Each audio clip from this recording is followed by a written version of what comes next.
Selamlar. Barcelona'da 3. gün. Şu an Montjuïc. Sesim nasıl geliyor bilmiyorum ama o kalenin üzerindeyim.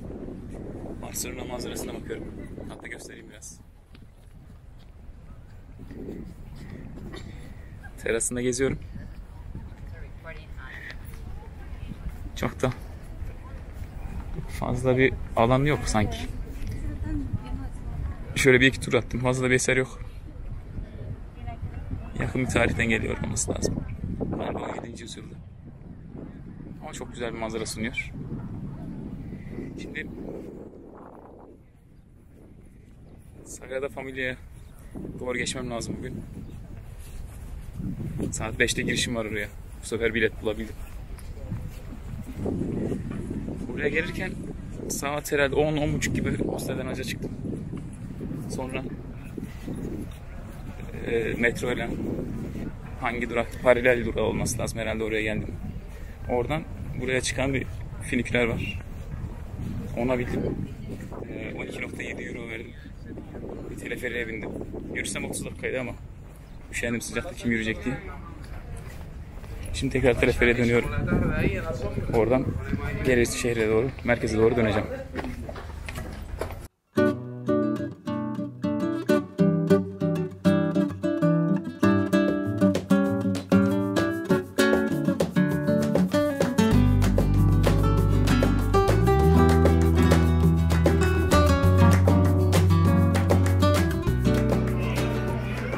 Kürkçü dükkanına yine geldik. Sagrada Familia'nın önündeyim. Bir saatte içeri gireceğim.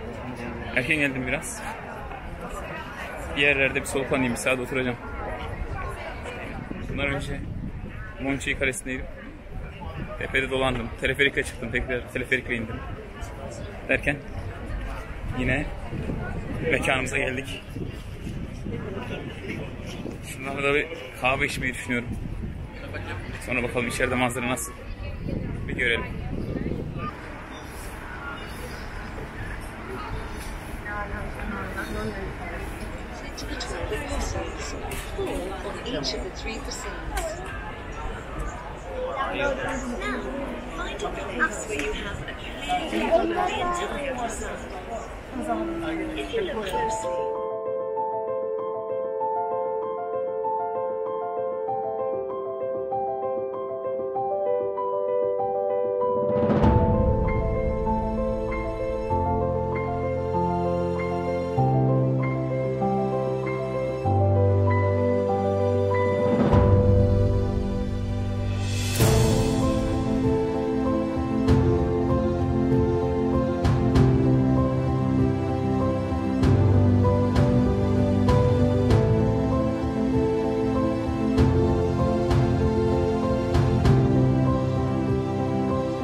Sagrada Familia'nın içerisinde gezinmeye devam ediyorum.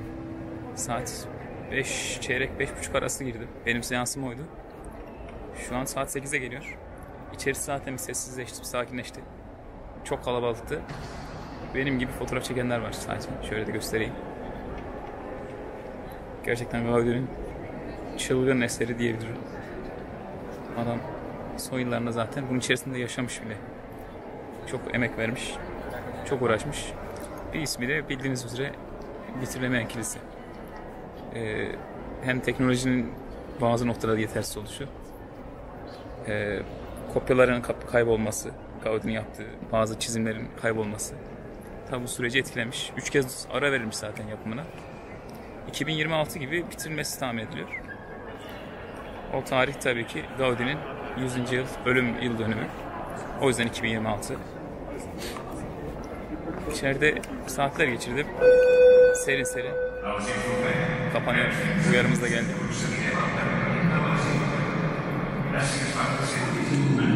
— 15 dakika varmış, iyi. 15 dakika sonra kapılar kapanıyor. Onun için uyarıldık. Gaudi doğadan esinlenmiş. Biz sanki ormanın içerisinde gibiyiz. Çok sıra dışı bir eser. Bu eser bitince 173 metre olacak. Otiogoet'ta neden 173 metre olduğu açıklanıyordu. Montjuïc tepesiyle aynı boyda olması için. Yani onu geçmek istemiyordu Gaudi. Biraz da Allah'ın yarattığını geçmemek niyeti. Sanki böyle çevirebilir. Bu kadar yeter. Bir 5-10 dakika daha herhalde bakarım. Buradan çıkayım, yemek yiyip sonra Montjuïc Fountain. Ama büyülü çeşme. Yani güzel gösteriler oluyor. 9.30-10.30 arası. Oraya gideceğim. Planım o. Güneşi batırmak üzereyiz. Biraz daha orada vakit geçirelim. Montjuïc çeşmesine doğru yol alıyorum. Arkada 2 tane kule görüyorsunuz. Onlar Venedik'teki bulunan kulelerin benzeri aslında burada yapılmış. Güzel bir ışıklandırma var yine bu sefer. Başlangıcına yetiştim. Yetiştim sayılır. Çok kalabalık. Şöyle de göstereyim.